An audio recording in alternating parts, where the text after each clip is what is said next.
3 months after humanity's withdrawal, the cracks in the Galactic Council began to show. Chancellor Vexthor sat in his private chambers, reviewing reports that grew more alarming each day. His hands trembled slightly as he read the latest assessment from his logistics coordinator. The Orion sector had fallen.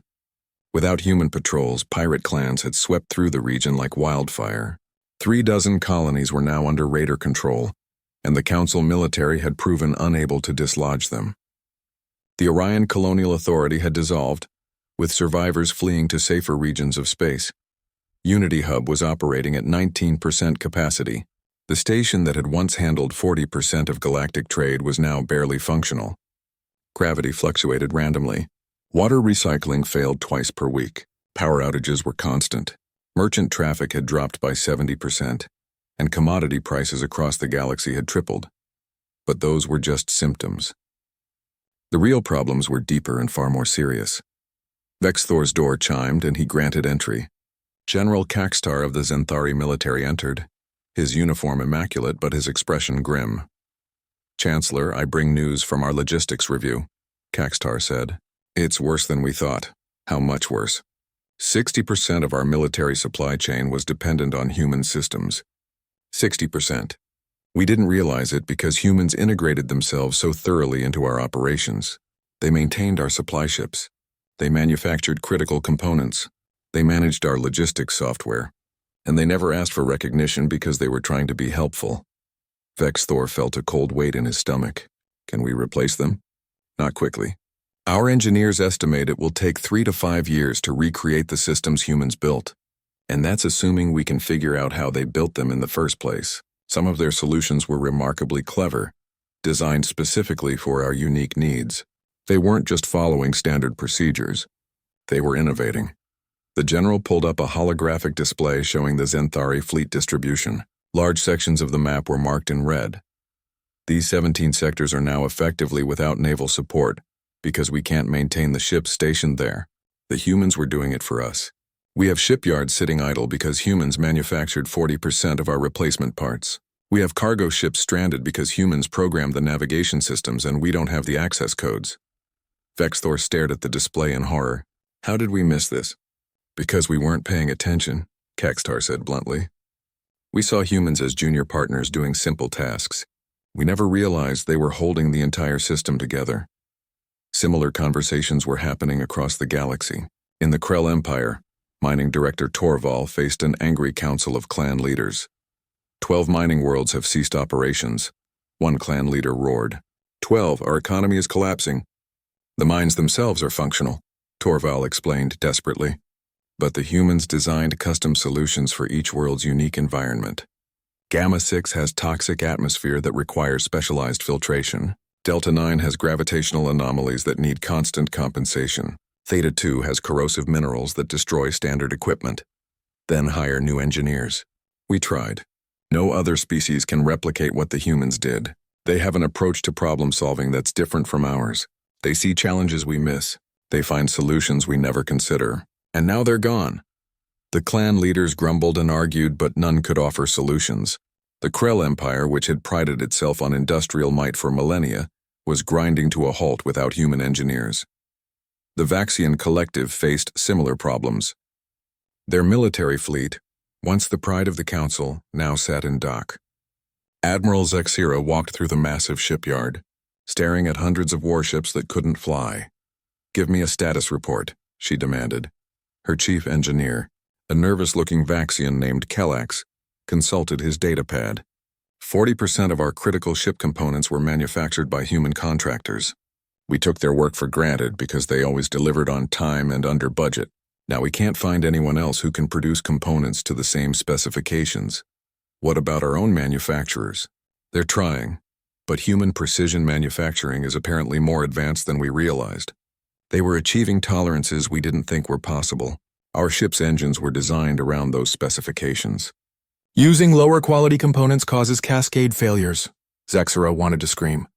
The Vaxian fleet had been humanity's main reason for joining the Council in the first place. Earth had wanted protection from external threats.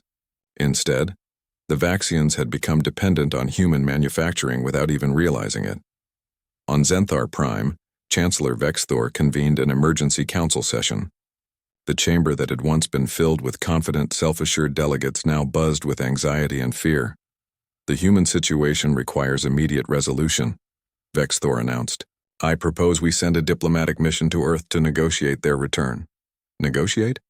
A Solaran representative scoffed. They're the ones who left. We should demand their return. With what leverage? Asked a smaller species delegate. Our fleet tried to intimidate them and was destroyed. Our economy is collapsing without their support. We have no position of strength from which to demand anything. The Krell delegate stood. I propose we send a military fleet to Earth. We'll occupy their system and force them to comply with council directives. Several delegates murmured agreement, but General Caxtar stood and silenced them with a gesture. That would be suicide, he said flatly. The human defense fleet destroyed our last expedition in 18 minutes.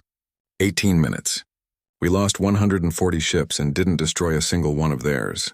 Our tactical analysis suggests they've been advancing their military technology far beyond what they shared with us. That's impossible, the Solaran representative said. We've been studying warfare for millennia. How could a species that's barely reached the stars be superior to us?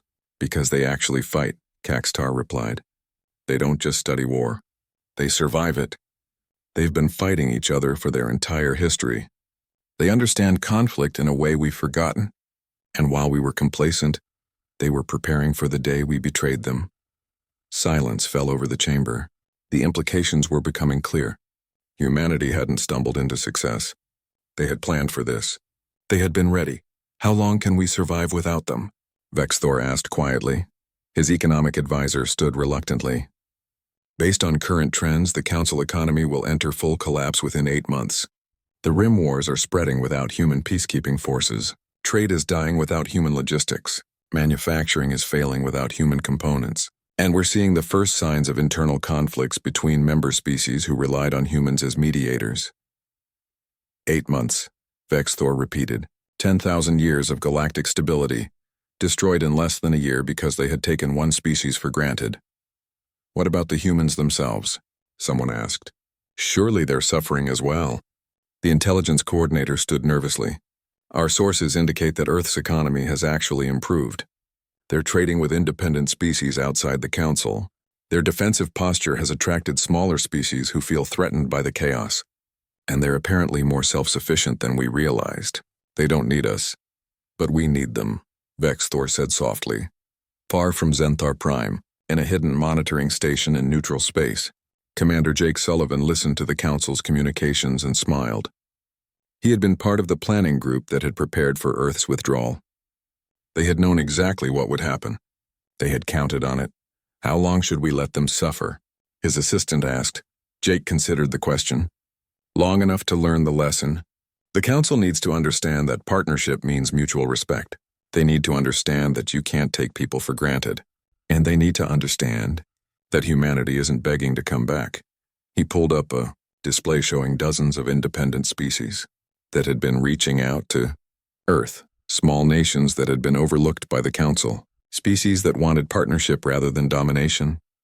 Something new is being born out there, Jake said. Something better than what came before. The council had its chance.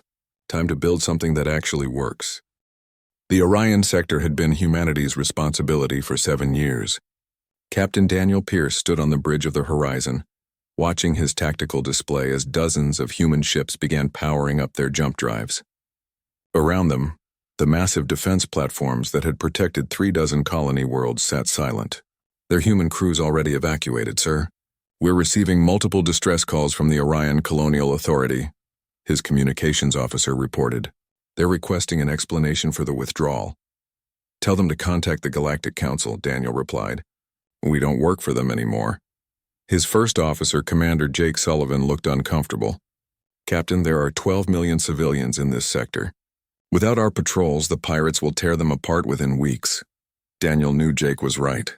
The Orion sector sat on the edge of civilized space, where pirate clans operated freely. Human warships had been the only thing keeping them at bay. But orders were orders, and more importantly, those orders made sense. The Council had 7,000 years to secure this sector before we arrived, Daniel said. They chose not to because it was expensive and difficult. Then we showed up, did the job for free, and they got comfortable. Time for them to remember how to take care of themselves. The last transport ship docked with the Horizon, carrying the final group of human civilians who had been living on Orion 3. Daniel waited until the docking clamps released, then gave the order. All ships jump on my mark. 3, 2, 1 mark. The Horizon and 43 other human vessels vanished into hyperspace, leaving the Orion sector completely undefended for the first time in 7 years. On Orion 3, Colonial Governor Zelvax watched the empty space where the human fleet had been and felt something he hadn't experienced in a very long time. Fear. Across the galaxy, similar scenes were playing out on hundreds of worlds. On Unity Hub, the largest trading station in Council space, engineer Kyle Barnes was methodically shutting down the systems his team had maintained for the past decade. The massive station hummed with activity as thousands of alien traders went about their business, unaware that the very systems keeping them alive were about to stop working. Kyle had tried to train local engineers to handle the maintenance, but the station master had always refused to pay for it. Why bother when humans would do it for free? "Barnes!" a voice bellowed behind him. Kyle turned to see Station Master Zax storming toward him. The Krell's armored bulk made the corridor shake with each step. "What do you think you're doing?" Zax demanded. "Following orders," Kyle replied calmly. "All human personnel are evacuating Unity Hub within the hour." "You can't do that." "These systems will fail." "Yes, they will," Kyle agreed. He pulled out a datapad and handed it to Zax. "Here are the basic instruction manuals. If you follow them exactly, you should be able to keep the station running at about 20% capacity." Zax's face went through several shades of purple. 20%? That's unacceptable. I order you to remain at your post. Kyle smiled. "You're not my boss anymore. Earth doesn't recognize council authority. If you want these systems maintained, you're welcome to hire us as contractors. Our rates are posted on the Human Commerce Network. I should warn you, they're expensive. This is extortion. No, this is business. You've been getting our expertise for free because we were trying to be good council members. That's over now. You want human engineers, you pay human prices." Kyle walked past the sputtering Krell toward the docking bay where his team was waiting. Behind him, the first warning alarms began to sound as automated systems started detecting the lack of human oversight. On the bridge of a transport ship leaving Unity Hub, Kyle's assistant, a young woman named Beth Cooper, looked worried. "Boss, did we do the right thing? A lot of people depend on that station." "We did," Kyle said firmly. "For 10 years we kept that station running perfectly. Did Zax ever say thank you? Did he ever give us a bonus? Did he ever listen when we told him he needed to train his own people? No, he just expected us to keep working forever for nothing. He'll figure it out or he won't. Either way, it's not our problem anymore." The transport jumped to hyperspace, joining the massive exodus of human ships streaming back toward Earth. On Earth itself, President Helen Carter sat in the Situation Room, watching the reports come in. Every 6 hours, another batch of human ships arrived in the Sol system. Soldiers, engineers, diplomats, teachers, doctors, traders, and families. Millions of people coming home. "Madam President, we're receiving hundreds of messages from Council species," her chief of staff reported. "Most are demanding explanations. Some are threatening economic sanctions." "Ignore the threats," Helen said.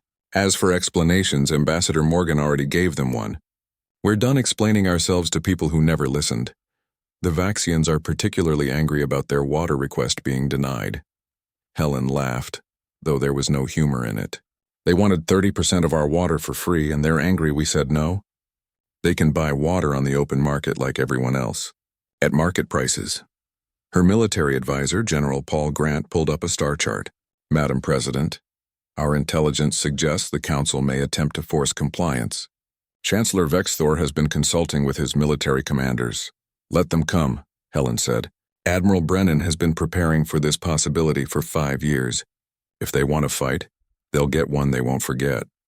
In orbit above Earth, Admiral Kate Brennan watched as the final defensive platforms came online. Hundreds of weapon systems, shield generators, and sensor arrays now protected the Sol system. They had been built in secret over the past 5 years by a small group of military planners who had seen this day coming. Kate had spent her entire adult life in the service of humanity's defense. She had fought in 3 wars before humanity even joined the Council. She had watched as Earth's best and brightest were sent to die in conflicts that didn't benefit humanity at all. She had waited for this day with grim patience. "Admiral, sensors are detecting a large fleet entering the outer system," her tactical officer reported. "Configuration matches Galactic Council naval forces. Estimate 200 ships. Right on schedule," Kate said. "Send them the standard warning. They are entering Earth's sovereign space without permission. They have one chance to turn around." "They're not responding, Admiral. They're advancing in battle formation." Kate allowed herself a cold smile. "Then let's show them what happens when you underestimate humanity. All ships, battle stations, activate the defense grid. Target their command ships first." The Council fleet continued forward, confident in their superior numbers. They had no way of knowing that every human ship in the system was controlled by veterans of the Rim Wars. They had no way of knowing that human weapons technology had advanced far beyond what they had shared with the Council. They had no way of knowing that they were about to make the worst mistake in their species' history. "They're in range, Admiral. Fire." The battle lasted 18 minutes. When it was over, the Council fleet retreated in disarray, leaving 70% of their ships destroyed or crippled. Not a single human vessel had been lost. Kate broadcast a message on all frequencies. "This is Admiral Kate Brennan of the Earth Defense Force. Sol system is closed to all Council traffic. Any ship entering our space without permission will be destroyed without warning. We do not want war, but we are prepared for it. The choice is yours." The surviving Council ships fled into hyperspace, carrying with them news that would shake the galaxy to its core. Humanity wasn't just leaving the Council. They were ready to fight the entire galaxy if necessary, and they were winning. 2 years after humanity's withdrawal, the galaxy looked completely different. Admiral Daniel Pierce stood in the Council chambers of the Free Alliance headquarters, a space station built cooperatively by 30 different species. Unlike the old Council chamber with its hierarchy of elevated platforms, this room had a circular arrangement of seats, all at the same level. Every species sat as equals. Daniel had been promoted to Admiral and now served on the Free Alliance Military Coordination Committee. He still found it strange to see former Council species sitting alongside the newcomers, all following the same rules. "Application for membership from the Krell Empire," the session moderator announced. "Admiral Pierce, as the primary reviewer, please present your findings." Daniel stood and pulled up his report. "The Krell Empire has submitted a formal application for membership in the Free Alliance. They acknowledge the failings of their previous government and have undergone significant internal reforms. Their new Democratic Council has voted to embrace cooperative principles." A Talaran representative raised a hand. "Can we trust this change is genuine? The Krell spent millennia exploiting smaller species." "That's a fair question," Daniel acknowledged. "Our investigation suggests the change is real. The old clan leadership has been replaced by elected representatives. They've signed treaties guaranteeing worker rights on their mining worlds. They've opened their economy to fair trade practices. And they've formally apologized to the species they wronged." "What about reparations?" asked a Keshet delegate. "They're negotiating individual agreements with affected species. The Talaran Republic has already reached a settlement regarding historic trade imbalances.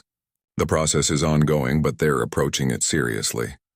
Daniel paused and looked around the room. "I know this is difficult. The Krell were part of the system that oppressed many of us. But the Free Alliance was built on the principle that any species can change if they genuinely commit to cooperation and equality. The question is whether we believe in our own principles enough to give them a chance." The room fell silent as delegates considered his words. Finally, President Velix of the Talaran Republic stood. "The Talaran Republic votes to accept the Krell application, contingent on completion of their reparation negotiations and a 5-year probationary period." One by one, other species added their votes. The Krell Empire was admitted to the Free Alliance with overwhelming support. It was a moment that would have been impossible 2 years ago. But the galaxy had learned hard lessons about the cost of permanent division.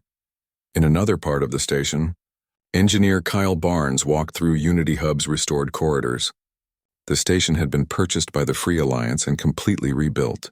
Kyle had returned, but this time as a well-paid contractor with proper support and recognition.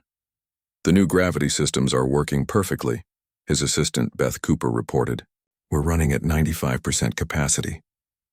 "Better than the old Council ever managed," Kyle said with satisfaction. "Turns out when you actually invest in maintenance and listen to your engineers, things work better." Beth smiled. Strange concept, right? Treating people with respect and paying them fairly. The station master, a Miran named Kelvara, approached them.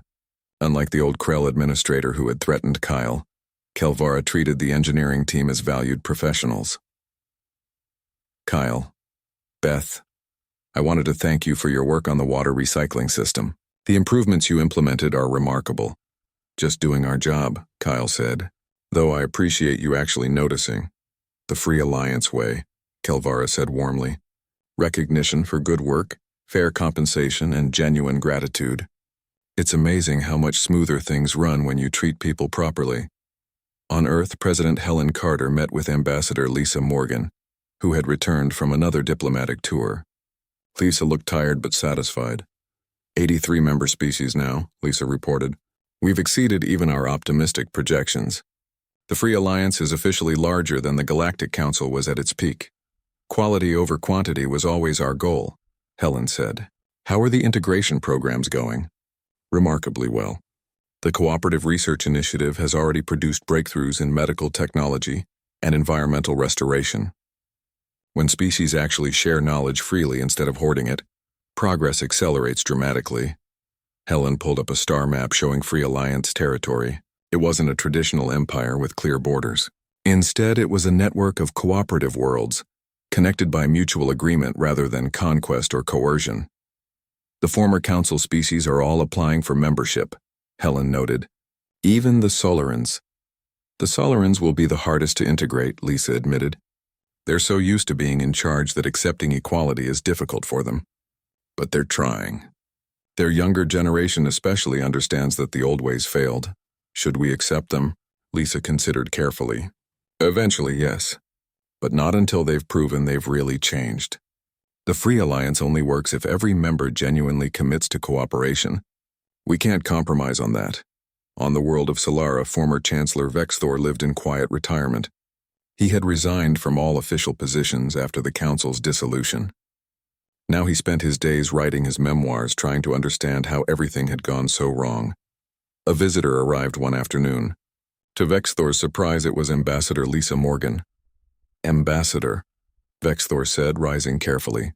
He looked much older than when they had last met. What brings you to Solara? I wanted to talk to you, Lisa said simply. May I sit? They sat in Vexthor's garden, surrounded by the ancient trees of his homeworld. For a while, neither spoke. I've been writing about the Council's final years, Vexthor said eventually, trying to understand our failure. And I keep coming back to one moment. When you stood in that chamber and resigned, we all laughed. We thought you were being emotional and foolish. We truly believed you would come crawling back. We knew you thought that, Lisa said. That's why we left. We never saw you as equals, Vexthor continued. That's the heart of it, isn't it? We saw you as useful servants, not as partners. And when you left, we couldn't even comprehend what we had lost. You lost people who could have helped you build something great, Lisa said. Instead, you built something that could only survive through exploitation. When we removed ourselves from that equation, the whole thing collapsed. Vexthor nodded slowly. The Solaran High Command has applied for membership in the Free Alliance. Do you think we'll be accepted? Not yet, Lisa said honestly. You need to prove the change is real. Words are easy. Actions take time. I understand. Vexthor looked at her curiously. Why did you really come here, Ambassador?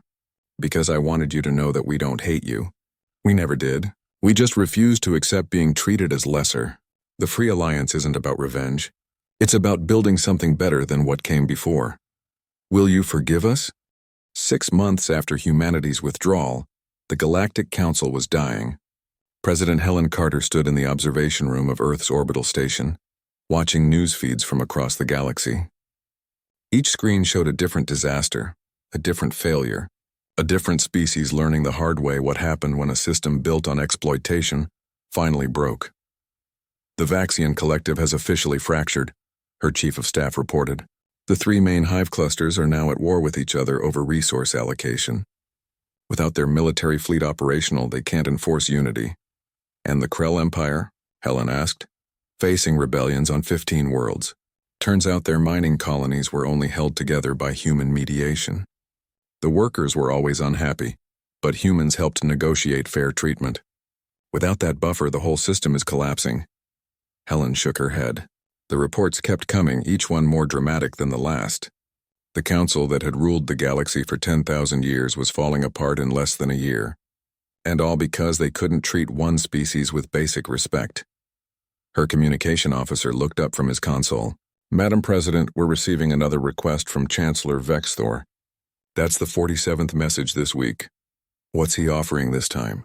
A seat on the Security Directorate, immediate admission to the Council's trade benefits program, and a formal apology from the Council leadership." "Same answer as before," Helen said. "We're not interested." The officer nodded and sent the rejection. Helen understood why Vexthor kept trying. He was desperate. The Council was bleeding members, hemorrhaging resources, and watching its authority evaporate. But Helen wasn't about to rescue a system that was fundamentally broken. Instead, she had been working on something new, something better. "Any updates from Ambassador Morgan?" Helen asked. "She's meeting with the Talaran Republic today. That makes 23 independent species she's opened negotiations with." Helen smiled. Lisa Morgan had been busy since leaving the Council. She had traveled to dozens of worlds that had never been part of the galactic government. Smaller species, overlooked species, species that the Council considered too unimportant to notice. And Lisa had offered them something revolutionary: genuine partnership. On the world of Taylor, Ambassador Lisa Morgan sat across from President Velix of the Talaran Republic. The Talarans were a peaceful species that had always avoided the Council's wars and politics. They were also brilliant mathematicians and engineers, though the Council had never bothered to find that out. "Let me make sure I understand," Velix said carefully. "You're proposing an alliance of equals, where decisions are made by consensus, where each species has a voice regardless of their military power or age." "Exactly," Lisa replied. "The Galactic Council failed because it was built on hierarchy. Elder species commanded, junior species obeyed. We want to build something different. The Free Alliance will be based on mutual respect and genuine cooperation. And humanity won't dominate this alliance? We can't dominate even if we wanted to," Lisa said honestly. "We're one species among many. The whole point is that no one species is in charge. We all work together." Velix studied Lisa for a long moment. "The Council will see this as a threat. The Council is too busy collapsing to worry about us. And even if they do see us as a threat, what can they do? Their military is crippled. Their economy is failing. Their member species are abandoning them. We're not building the Free Alliance to fight the Council. We're building it because something needs to fill the vacuum they're leaving behind." The Talaran president stood and extended his hand in the human gesture Lisa had taught him. Then the Talaran Republic would be honored to join the Free Alliance as a founding member. Lisa shook his hand and smiled. "Welcome aboard. I think you're going to like what we're building." Similar conversations were happening across the galaxy.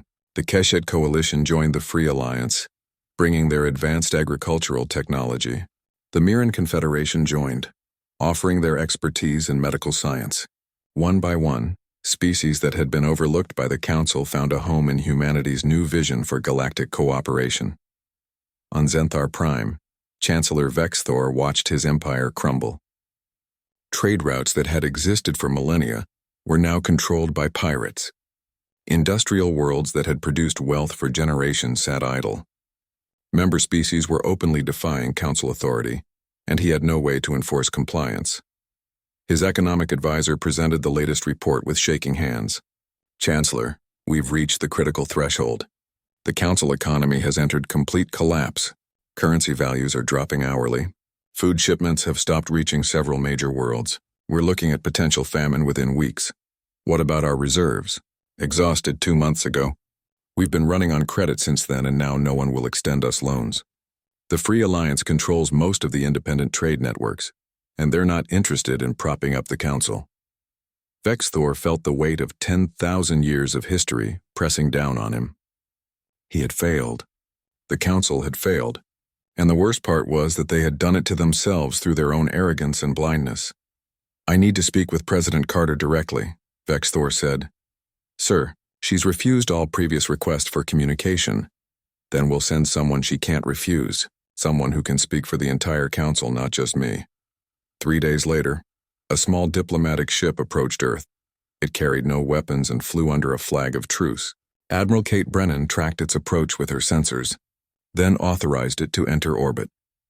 The ship carried not just Chancellor Vexthor, but the leadership of the Krell Empire, the Vaxian Collective and the Solaran High Command, the most powerful species in the galaxy, coming to Earth to beg. President Helen Carter received them in a simple conference room. No grand ceremony, no elaborate protocols, just a table, some chairs, and the truth. Vexthor looked older than when Lisa had last seen him. The weight of failure had aged him visibly. He sat down heavily and met Helen's eyes. President Carter, the Galactic Council wishes to formally apologize for our treatment of humanity. We were wrong. We took your contributions for granted. We dismissed your requests for respect and recognition. We failed to see you as equals. And now we're paying the price for our arrogance. Helen listened without expression. Apology noted. What else? We wish to offer humanity full membership on the Council leadership, complete authority over security, trade, and diplomatic matters. You would effectively run the Council. We don't want to run the Council, Helen said. We left because we didn't want to be part of a broken system. Why would we come back to run that same system? The Krell representative leaned forward. Because billions of beings are suffering, worlds are starving, species are going extinct. Yes, the Council was flawed, but it provided stability. Without it, the galaxy is descending into chaos. That's not our responsibility, Helen replied. You built a system based on exploitation and inequality. Now it's collapsing. That's unfortunate, but it's the natural consequence of your choices. So you'll just let the galaxy burn? The Vaxian representative asked. No, Helen said. We're building something better. The Free Alliance is growing every day. 30 species have already joined, with more applying for membership constantly. We're creating trade networks, mutual defense agreements, and cooperative research programs. We're doing everything the Council should have done, but we're doing it right. Vexthor's face fell. You're replacing us. We're replacing a failed system with something that actually works. The Council had 10,000 years to get it right. You chose hierarchy over equality. You chose exploitation over cooperation. You chose dominance over partnership. And now you're shocked that it didn't last. The Solaran representative stood angrily. You're condemning billions to death because of pride. Helen's eyes went cold. We're not condemning anyone. You condemned yourselves. Every time you dismissed our concerns. Every time you demanded our resources for free. Every time you sent our soldiers to die in wars we had no voice in. You made your choices. Now live with them. What about the suffering? Vexthor asked quietly. The Free Alliance is accepting refugee populations from Council space, Helen said. Any species that wants to join us can apply. We'll help anyone willing to embrace genuine cooperation, but we won't prop up the Council. That system needs to die so something better can take its place. The Council leaders left Earth that day with nothing. No deal, no rescue, no hope. They returned to Zenthar Prime and faced the reality they had tried to deny. The Galactic Council was finished. 2 weeks later, Chancellor Vexthor called the final Council session. Only 30 species attended. Most of the others had already dissolved their membership, or were too busy with internal crises to participate. The Galactic Council is hereby dissolved, Vexthor announced. After 10,000 years, our time has ended. May history judge us fairly, though I suspect it will not. The chamber sat in stunned silence as Vexthor walked out, leaving the throne empty for the first time in recorded history. Lisa considered the question. Forgiveness isn't really the right word. We're not carrying anger or resentment. We've moved on to building the galaxy we want to live in. Whether you join us in that effort is up to you and your people, but we're not going to let the past hold us back. She stood to leave, then paused. Write your memoirs honestly, Chancellor. Future generations need to understand what happened here. How pride and arrogance destroyed 10,000 years of stability. How taking people for granted led to collapse. And how sometimes the bravest thing to do is walk away from a system that doesn't value you. 3 months later, Captain Daniel Pierce attended the inauguration of the Free Alliance Assembly's new chambers. The massive facility could hold representatives from over 100 species, with room for more as the Alliance continued growing. His daughter, Lieutenant Casey Pierce, served as part of the honor guard for the ceremony. She wore the uniform of the Free Alliance Defense Force, a service that had attracted volunteers from dozens of species. Dad, Casey said during a break in the ceremonies, I've been reading about the old Galactic Council. The way they treated humanity seems insane. It does now, Daniel agreed. But at the time we accepted it because we thought that was just how things were. We thought we had to earn respect by enduring disrespect. It took us too long to realize that any system requiring you to accept abuse isn't worth being part of. When did you know we'd made the right choice by leaving? Daniel thought back to the moment Ambassador Morgan had resigned in that council chamber. Immediately, I knew it the moment we walked out. Not because I was certain we'd succeed, but because I knew staying would destroy us slowly. We had to take the risk of leaving to have any chance of building something better. Secretary General Lisa Morgan took the podium to address the assembly. Representatives from 83 species watched as she prepared to speak. The difference from the old council was striking. Here everyone listened respectfully. Everyone had a voice. Everyone mattered. The Free Alliance was born from a simple idea, Lisa began. That cooperation works better than coercion. That respect is more powerful than hierarchy.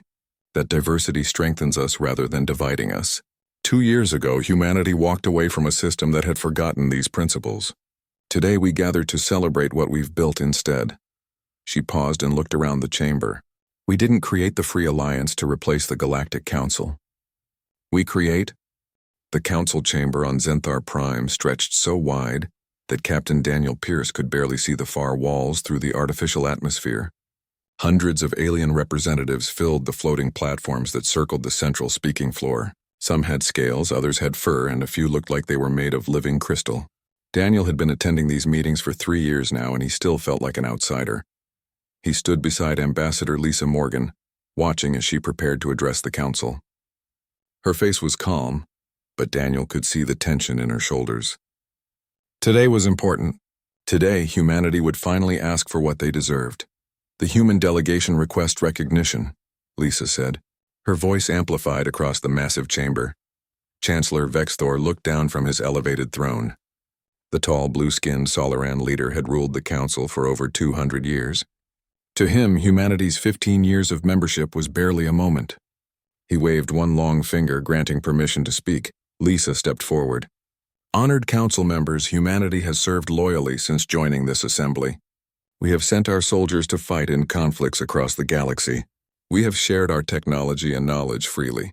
We have lost over 40,000 men and women defending council interests in the Rim Wars alone. Daniel's jaw tightened at the mention of the Rim Wars. He had commanded a battle group in that meat grinder. So many young soldiers sent to die in a war they hadn't even been consulted about. The council had simply demanded Earth send troops, and Earth had complied. We come before you today to request a seat on the Security Directorate, Lisa continued. We have earned this right through blood and sacrifice. The chamber erupted in noise. Clicking, buzzing, and sounds Daniel couldn't even describe filled the air. But it wasn't the sound of agreement. It was laughter. Vexthor raised his hand and silence fell. Ambassador Morgan, your species has indeed served adequately. However, the Security Directorate is reserved for elder species who have proven themselves over millennia, not mere decades. Perhaps in another 500 years we can revisit this discussion. A Krell representative, a massive creature covered in thick armor plates, leaned forward. Humans are useful soldiers, yes. But leadership requires wisdom that comes with age. Your species is too young, too impulsive. We understand the concept of earning one's place, Lisa said, her voice steady. But we question a system where contribution is measured in time rather than action. We have given everything asked of us. And you have been compensated with protection and access to galactic trade, Vexthor replied. Many species would be grateful for such opportunities. Daniel felt his hands curl into fists. Protection? Earth's own defense fleet had held off 3 separate invasions in the last decade. Access to trade? Human manufacturers produced more goods than they imported. The council needed humanity far more than they admitted.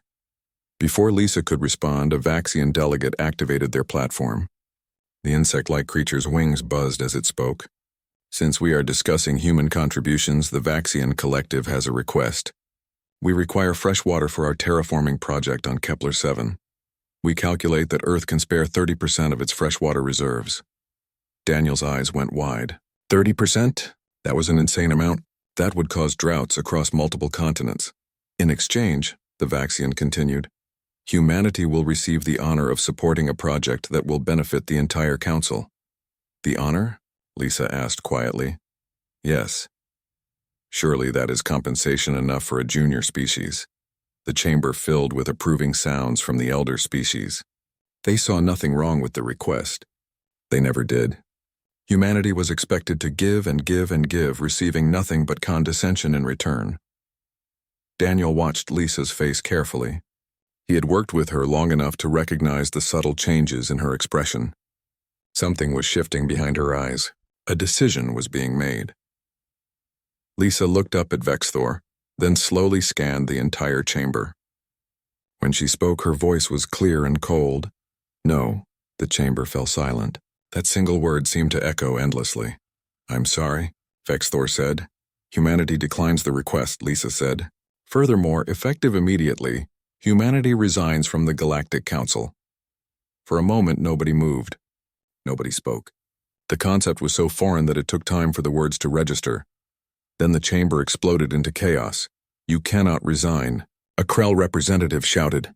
This is unprecedented, another voice cried. Vexthor's face darkened. Ambassador Morgan, I suggest you reconsider this emotional outburst. The consequences of leaving the council would be severe for your species. We have considered it carefully, Lisa replied. For 15 years we have been treated as servants rather than partners. We have given our resources, our technology, and our lives and received nothing but dismissal. We are done. You need the council's protection, Vexthor said. No, Lisa said simply. You need our soldiers. You need our engineers. You need our manufacturers. And you have taken us for granted because you assumed we would never leave. You are wrong. She turned to Daniel. Captain Pierce, please send the signal. Daniel pulled out a small device and pressed a button. Across the galaxy, every human ship, every human diplomat, every human citizen in council space received the same message, come home. Within 72 hours, all human personnel will be withdrawn from council space, Lisa announced. All treaties are void. All commitments are ended. Earth is closing its borders. You are on your own. This is madness, a Solaran representative shouted. Your economy will collapse without galactic trade. Perhaps, Lisa said. But that's our problem, not yours. Good luck with your terraforming project. Good luck with the Rim Wars. Good luck with everything else you've been expecting us to handle. She turned and walked toward the exit. Daniel followed, his heart pounding. Behind them, the council chamber had descended into absolute chaos. Delegates were shouting, demanding, threatening. None of it mattered anymore.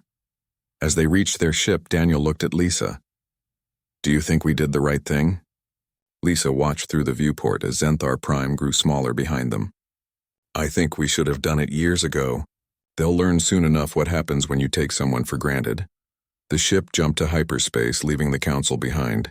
Across the galaxy, thousands of other human ships were doing the same. The withdrawal had begun and nothing would ever be the same again. On Zenthar Prime, Chancellor Vexthor sat on his throne, watching the chaos below. A junior aide approached nervously. Should we send a fleet to stop them? The aide asked. Vexthor waved dismissively. Let them go. They'll be back within a month, begging for readmission. Humans are too dependent on the council to survive alone. The aide nodded and retreated.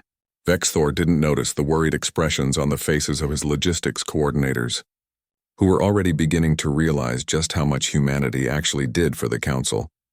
The countdown had begun, and the Galactic Council had no idea that it was already dying.